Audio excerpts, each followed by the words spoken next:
Well, I think most of them have had CRM solutions for a while, but I think the problem is that most of them looked at it as being a technology solution. So they will have bought a piece of kit, typically something like Interaction, and they would have then implemented that software.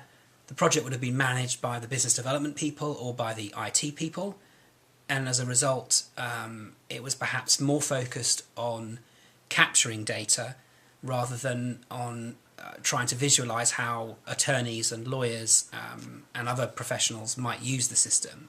Who would be a better person within an organisation to manage the CRM marketing? Or No, I think business development do need to be involved, and IT need to be involved.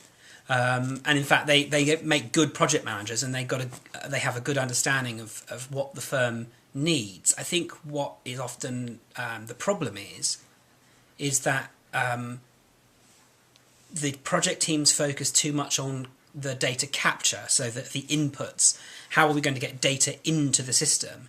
And the reality is that about 95% of the data that will ever be in a CRM system goes in on day one when you migrate all the data from your legacy systems.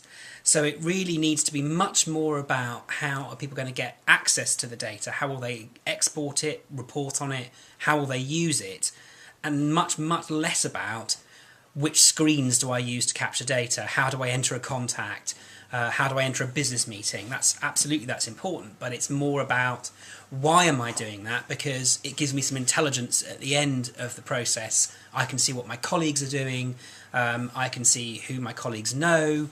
So it's much more, the focus needs to be much more about outputs than about the inputs.